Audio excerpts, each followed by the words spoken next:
Hey, you guys, welcome back to another Topics and Tips Tuesday. Welcome back, you guys. For those of you who have been following me for so long, thank you for all the messages and concerns. But we're back. We're back. And for those of you who are new to us, welcome. I am Dr. Brittany Weinstock, family nurse practitioner and founder and CEO of the Nursing Studio. And on Tuesdays, we like to do topics and tips here, okay? And what that consists of is weekly, I like to give you guys some topics and tips to help you prepare for boards. So your nurse practitioner boards, people have a lot of questions. You're trying to figure out how to do it, all the content, that's what you find here, okay? So as we get back and we're kicking back off to things and getting back to school, etc., this week, let's go to the basics. I get this question all the time. How do you prepare for boards? How do you study? So let's get into that. And then in the upcoming weeks, we'll start to get more back into content, okay? So let's get into it. So how do you prepare for boards? First, you got to figure out which test you're taking. I have other videos that really get into that a little bit more. That's not what this video is about today, so I don't want to spend too much time on that. But pick it based off of how you learn.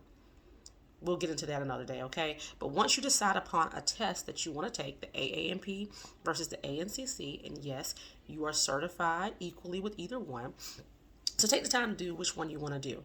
But next, you got to pick which study material you're going to utilize.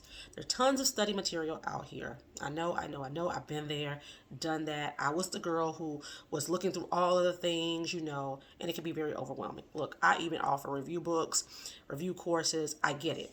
You have to go based off of what works best for you.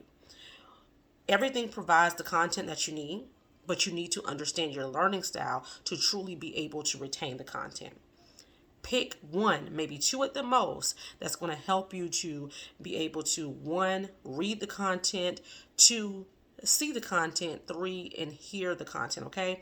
So that you're able to read it out, write it out, and reiterating things in your mind by listening to it. Okay. So find whichever one provides you with the sources that you need, and stick to those one, and like I said, maybe two at the most, resources that you're going to utilize to study. Because when we start to say, oh, I heard this one was good, I heard this one was good, I heard that is good, I heard that is good, you have way too much on your plate, and you're spending so much time thumbing through here, there, and everywhere, and you're overwhelming yourself to the point that you're not really spending the time getting adequate study time and retaining content because you're utilizing all of your energy on multiple resources. Okay, that's number one. Number two, you have to study appropriately. So what does that mean? So you have set out a time, you are preparing to study, whatever, what have you, and you're putting in all this time. But if you're not studying in a format that the test is testing you on, are you really doing yourself any justice, right? So if you see my book, or if you've done any of my reviews, or if you've ever heard me really get into this on talking and testing, you'll know that I always talk about the four main areas to cover, okay? So as you study, I want you to think assessment, I want you to think diagnosis, I want you to think evaluation, and I want you to think treatment. Those are the four things I want you to think about, okay? And so why? Because that's how the test is broken down. The AANP, the ANCC. They provide things in different format, but overall, that's what they're testing you on. If you look at their breakdown, if you go to the blueprint on either one of the websites, if you get any of your results back, whatever, that's the breakdown they're looking for. Again, assessment, diagnosis, evaluation, and treatment. So when I break down our content and reviews and things, this is how I teach. This is how I try to tell you to review. So as you go through each system, that's how I want you to look at the content to make sure that you're truly understanding, things in that nature. So before you go and do a practice question, as you're going system by system, and that's another rule I like to tell everybody, when you're studying, study by system so that you know that you actually understand that area first before moving on. So if you're on cardiology, clear cardiology before you hit the respiratory.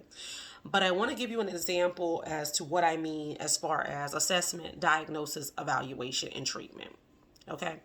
So I'm going to try to break this down a little slow because people always tell me I talk fast, but I don't even realize that I'm talking fast. This is just my nature. So for the example I always like to give is like pneumonia. Think about pneumonia. So when you think of someone with pneumonia, you want to think assessment. When you are assessing a patient, when they come to the room to you and start to tell you their signs and symptoms, what makes you think that they have pneumonia? What are the things that when they're talking and just saying, oh, I had this cough. I've been having like this rust color sputum. My wife checked my temperature. I had a fever, 100.4, yada, yada, yada. They're just telling you the story. Getting off work, started getting this cough gradually, blah, blah, blah. Whatever they may tell you in their story, and you're assessing them in that chief complaint, those signs and symptoms will make you say, aha, pneumonia might be one of my differential diagnoses, right? So that's assessment. That's that first sign and symptoms. So when we say this, when they give you questions on boards, they're going to give you a scenario that breaks those things down, like Mr. Smith presented to the office and stated X, Y, and Z was going on. Those are the signs and symptoms. Then you have to pick the diagnosis that qualifies for what what's based on are the next steps. They're trying to see if you can assess. So when you study, if you study in that format, knowing what is assessment, you're going to score well in the assessment area. Next, diagnosis. So what diagnostic exams are you doing to qualify that differential diagnosis based off of what we're thinking, right? So then I always tell you guys, you need to know your gold standards. They're always going to test you to make sure you know gold standards. So those are the guidelines you go by initially. So when you're trying to test someone to see if they have pneumonia, what are you going to do gold standard wise to see diagnostically? What can you do? A chest x-ray, correct? So when you do that chest x-ray, if you see those white patchy infiltrates, aha, pneumonia is it's confirming your differential diagnosis of pneumonia. That's diagnosis. Assessment, diagnosis, right? So how do you evaluate these things? You're evaluating their symptoms. You're evaluating what they're saying, the progression of it. You're evaluating the diagnostic exam. So they'll give you X, Y, and Z saying, you did this diagnostic, whatever, the person might have this.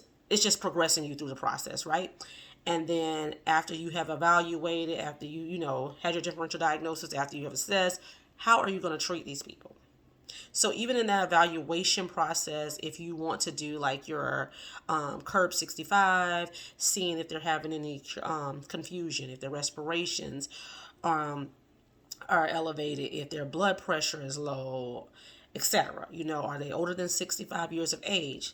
Thinking about have they been in the hospital in the last 90 days of how you're going to treat, and say, okay, let's just say we're going to go, whatever the stuff fill out, we're going to give them a respiratory fluoroquinolone. Then that's your treatment. So as you work through each condition, disease, or whatever, I want you to stop and think about it as, what are those signs and symptoms? How do I assess and determine this as a diagnosis? All right, what diagnostic exams and tools do I utilize to confirm my differential diagnosis? How do I evaluate? What other further tools do I need to fit, with this confirmation to finalize before providing treatment? And then for how do I treat? And then when you think about treatment, I want you to always think, what's first line therapy? Looking at any allergies. What's second line therapy? At least know those first, second line as you're studying so that you are able to prepare. So if they give you something like, well, this person is allergic, yada, yada, yada, you have an alternative, okay?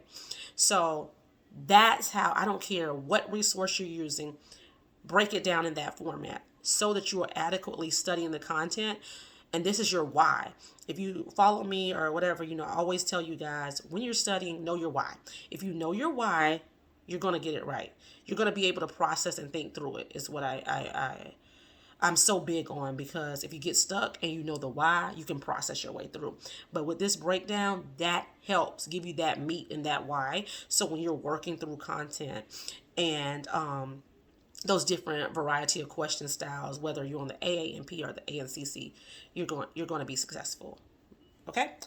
So let's do that. And then next, I say a lot of specific time, know the subject you're going to cover, know the area you're going to cover, have it laid out so that you are able to sit down and go straight to it. So you're not flipping through saying, I might do this today. I might do that. Oh, look, I remember studying that. No, you need to have a plan. So if you're going to do hypertension, CHF, and cardiology today, sit it down, go straight to that area, cover it. Allot yourself a time, hour or 2 hours, go over it, do some practice questions, and then the ones that you get wrong, write those down, and every night in that same notebook, review the areas that you had wrong, because you want to build on the things that you're having a deficit in. And you hear me say like 1 to 2 hours allotted for studying. People think studying all day is good, but you want to study adequately. You want to be able to retain the content. You don't want to sit here and you're just saying, oh, I need to do 8 hours of studying. Oh, I need more. And you're not retaining it. You're just wasting time at that point. So give yourself, break down the content, give yourself a allotted time, take breaks if need be, and study and make it a actual adequate study session. We're looking for quality over quantity, basically. And then I always say, start with your weaknesses first as you begin to study. So you have more endurance, you're pumped, you're more motivated in the beginning. Weaknesses, we typically try to go for our strengths first just because we know it makes us feel good, but you need to give yourself the time on your weaknesses, okay? So start with weaknesses first that you study. You know the areas you're weak from because you shy away from it. Stick to that and then go to your strengths, okay? And so we talked about the time, we talked about the breakdown, we talked about that. So let's go back through it real quick, real fast. So the steps on how to prepare for nurse practitioner boards when you're sitting down and just trying to study. Pick 1, 2 at max study tools so that you're not overwhelmed, okay? So you get your resources, know what you're going to utilize. 2, go through the steps on how to actually study through that content, as I told you, remembering it's assessment, diagnosis, evaluation, and treatment, right? So knowing how to break those conditions and diseases down into those 4 things, again, being assessment, diagnosis, evaluation, and treatment. 3rd, allot a time, space, and know which system you're going to study during that time period each day, not to exhaust yourself by just trying to do more time. We're striving for quality over quantity, right? And next, you want to do your weaknesses first and then your strengths. So you can spend more time on your weak areas and then you will graduate to the areas that you're already strong in. And then rinse, wash, and repeat. Okay? All right.